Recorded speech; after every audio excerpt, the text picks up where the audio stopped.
যে দপ্তর সেটা তো আগে শেখ হাসিনা ছিল, তাই না? শেখ হাসিনা কি মানে ফেরেস্তা ছিল, চুরি করে নাই?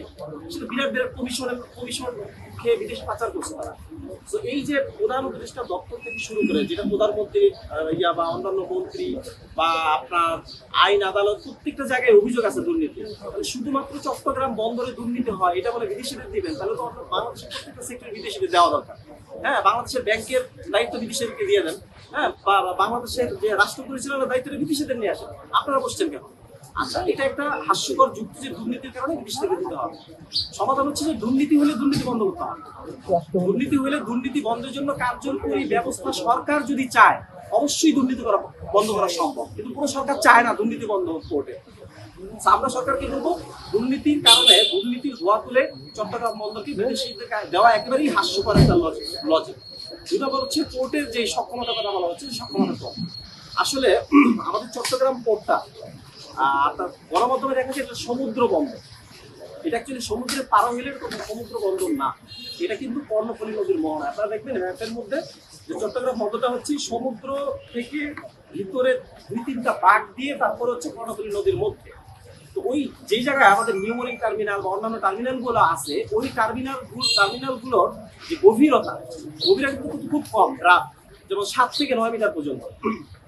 তাও এখানে জোয়ার ভাটার একটা স্রোত আছে, যখন জোয়ার হয় তখনই জাহাজ ভিড়তে পারে, হাঁটার সময় কিন্তু ভিড়তে পারে না। এই জন্য অপেক্ষা করতে হয়, এটা ন্যাচারাল প্রসেস, অপেক্ষা করা জাহাজ।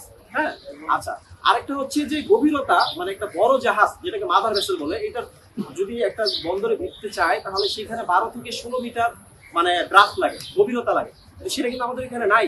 ওইখানে পলি মাটি আসে জোয়ার ভাটার সাথে, সর্বোচ্চ 9 মিটার পর্যন্ত গভীরতা হয়। তাহলে 9 মিটারে কোনো বড় জাহাজ ভিড়তে পারবে না। এখন সরকার বলতেছে ডিপিআর কে নেয় এখানে সক্ষমতা বাড়াবে, এটা মানে একেবারেই ভুয়া একটা কথা, মিথ্যা কথা, প্রতারণা এক ধরনের। মানে হয় সরকার জিনিসটা বুঝে নাই, অথবা এটা আমাদেরকে প্রতারিত করতেছে।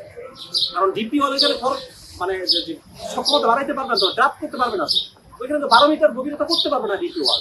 এরপরে পাশে ইশাখা আছে, মানে নৌঘাটি, এরপর আরো অন্যান্য স্থাপনা আছে। তো এখানে বাড়ানোর কোনো উপায় নেই।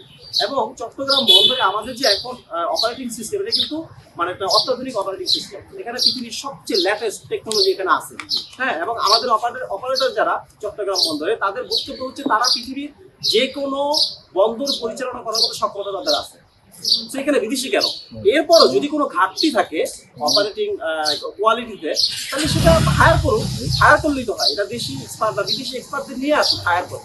আরেকটা তথ্য আপনাদেরকে দিই, সেটা হচ্ছে মানে সরকারের যদি উদ্দেশ্য থাকে এরকম যে আমাদের অপারেটররা শিখবে তা বিদেশিদের থেকে, এটা কিন্তু সরকার বারবার বলে। বিশেষ করে আশিক চৌধুরী বলেন বা আমাদের প্রধান উপদেষ্টা বলেন, ওনারা বারবার বলেন যে এখানে বিদেশিরা অপারেট করবে, এখান থেকে শিখবে, এক সময় সারা দেশে আমাদের অপারেটররা জব করবে।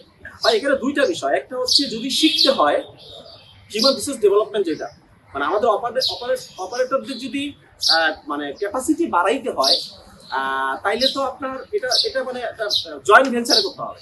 এককভাবে বিদেশিদের মালিকানা দিলে সেখানে আমাদের অপারেটররা কখনই শিখতে পারবে না, কখনই না, ওয়ার্ল্ড ওয়াইড। যেমন আপনি চীনের কথা যদি বলি, চীনের যে বন্দরগুলো, তারা বিদেশিদের থেকে প্রথমে শিখছে কিভাবে? শুধু মানে বন্দর না, প্রত্যেকটা সেক্টরে প্রথমে চীন বিদেশিদের নিয়ে এসেছিল। হ্যাঁ, আমরা দুইটা রাষ্ট্র উদাহরণ যদি দিই, চীন এবং ইন্দোনেশিয়া। চীন হচ্ছে বিদেশিদেরকে নিয়ে আসছে শেখার জন্য, তারা জয়েন্ট ভেঞ্চারে কাজ করছে, শিখছে, বিদেশিরা চলে গেছে। চীন এখন নিজেই প্রোডাকশন করতে পারে, নিজেই ক্যাপাবল। কিন্তু বিপরীতে ইন্দোনেশিয়ার উদাহরণ যদি আমরা দেখি, ইন্দোনেশিয়া চীনের মতো বিদেশিদেরকে নিয়ে আসছিল, ইন্দোনেশিয়া কখনো শিখতে পারে না, জয়েন্ট ভেঞ্চারে করতে পারে না, পুরোটা বিদেশিদের দায়িত্ব দিয়ে দিচ্ছে। যে কারণে ইন্দোনেশিয়ার অনেক রোড ঘাট অবকাঠামো অনেক ডেভেলপ, ওইখানে ইন্দোনেশিয়ার কোনো মানুষ যেতে পারে না, সব বিদেশিরা এবং অনুমোদিত ব্যক্তি ছাড়া কেউ যেতে পারে না। তো তারা কিন্তু শিখতে পারে না, তারা ক্যাপাবল নাই ইন্দোনেশিয়া। সরকার যে চুক্তি করতেছে কনসেশন বা লিজ, সরকার তো প্রকাশ করে নাই চুক্তির মধ্যে কি আছে আমরা জানি না। তো আমরা সরকার কি চুক্তি করছে এটা আমরা জানি না, 1 নম্বর। 2 নম্বর হচ্ছে যেহেতু সরকার জয়েন্ট ভেঞ্চারে দিচ্ছে না, একক বিদেশি মালিকানা মানে এককভাবে বিদেশিদের দিয়ে দেওয়া হচ্ছে এটা পরিচালনা করার জন্য। এই এককভাবে যদি বিদেশিদের দেওয়া হয়, তখনই আমাদের বাংলাদেশিরা শিখতে পারবে না। ঠিক একইভাবে ইন্দোনেশিয়ার মতো হবে, চায়নার মতো হতে পারবে না।